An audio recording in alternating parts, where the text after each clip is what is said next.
Le seul moyen de reprendre le contrôle sur sa vie quand on est un joueur addict est d'arrêter de jouer.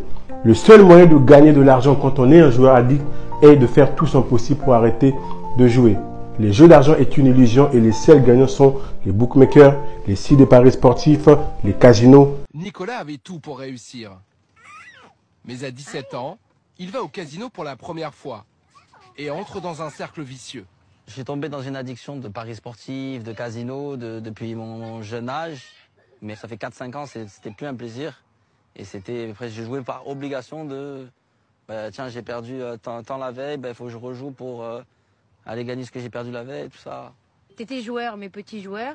Et au fil des années, ça s'est empiré, ça s'est aggravé. Je peux même pas dire, j'ai profité, j'ai une belle maison, je suis parti en voyage, ma famille, je les aime. Non, c'était... Je rembourser avec les 8 000 €, je vais rembourser lui, mais je remboursais personne. Et on s'enfonçait. C'est horrible, c'est bizarre ce que je vais dire, mais j'en veux à tout le monde sauf à Nico. Parce que je sais qu'il est malade. C'est plus fort que lui. Là, il n'y a que des tickets à 280, 350, 210 et ainsi de suite.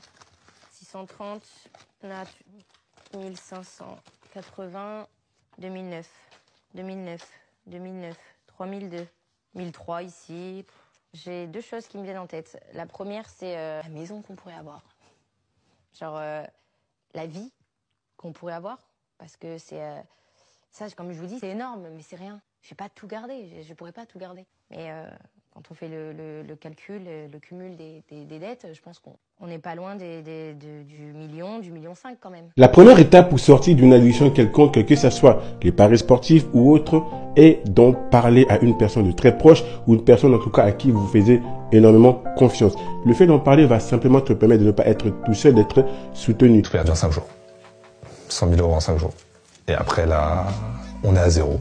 Si je perdais sur la dernière seconde, par exemple, j'étais vraiment très déçu, j'étais énervé et là, je pariais n'importe quoi. Tu perds un pari, tu vas pas être content pendant 2-3 jours, tu tires la gueule, ça te donne envie d'en parier, de parier plus. Donc, je suis Thomas Gaon, psychologue clinicien au Centre médical Marmottan à Paris. Il y a un craving, ce qu'on appelle une envie de jouer, une impulsion auquel la personne ne peut pas résister alors qu'elle s'est promise qu'elle le ferait pas, ou même elle joue qu'une fois, elle dit c'est bon, je joue une fois et je m'arrête, et elle peut pas s'empêcher parce qu'elle a perdu, soit se refaire, soit regagner plus.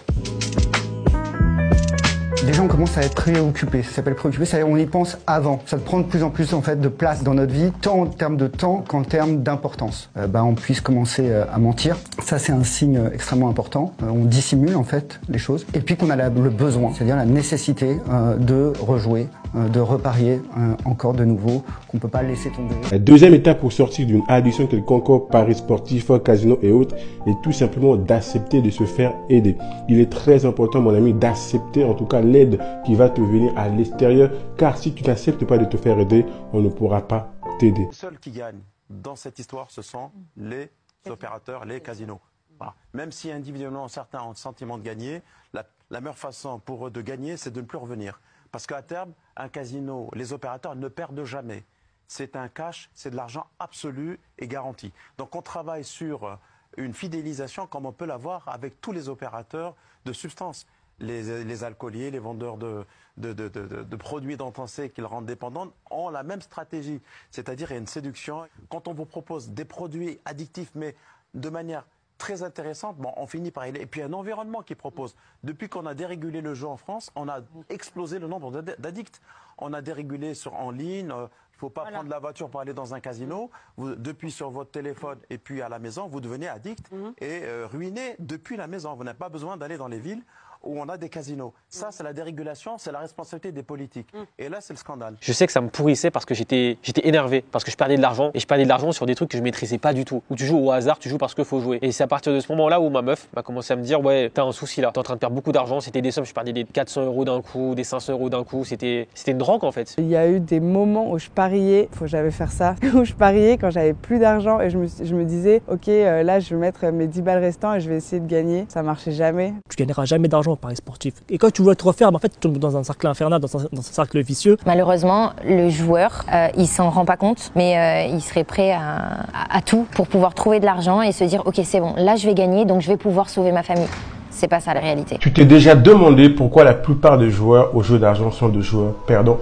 Tu t'es déjà demandé pourquoi la plupart des bookmakers qui proposent les jeux d'argent n'ont jamais fait faillite jusqu'à présent, depuis en tout cas leur ouverture en 2010. Tu t'es déjà demandé pourquoi la plupart des gens ne sont pas millionnaires si c'était si simple que ça de gagner aux jeux d'argent. L'étape pour sortir d'une addiction aux jeux d'argent est de faire le deuil de tout l'argent que tu as perdu. Vouloir se refaire pour rattraper ses pertes est une grosse bêtise qui va tout simplement te permettre d'empirer ta situation financière et continuer à creuser tes pertes. Il n'est jamais trop tard pour arrêter l'hémorragie et de dire stop aux jeux d'argent.